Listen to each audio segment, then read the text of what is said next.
və bunlar hamısı təsir edəcək ki, o yaxşı insana çevrilsin. Axirətə iman insanın gündəlik həyatını necə dəyişir?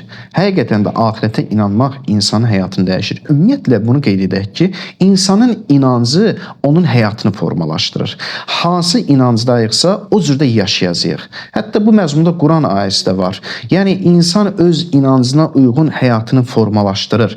Yəni insan hər hansı bir addımı atırsa, o onun inancından qaynaqlanır.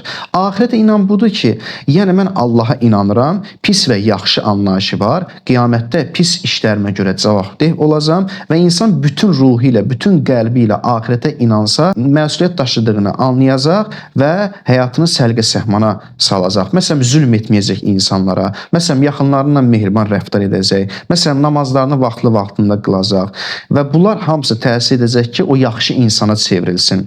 Əsl namaz qılan, əsl axirətə inanan insan başqalarına zülm etməz. Çünki onda axirət inancı var.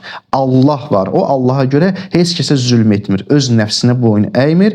Bu zaman bu elə bir möminə çevriləcək ki, onun əlində əmin-amanlıqda qalacaq. Mömin həm də bir mənada belə deyirlər ki, amanda qalmaq. Yəni mömin elə bir şəxsdir ki, başqaları onun əlində amandadır. Başqaları ondan əziyyət çəkmir. Başqaları ona güvənir. Bəli, axirətə inan insana bu cür təsir edir. İnsan həyatına bu cür təsir edir ki, insan həyatını gözəl yaşayır.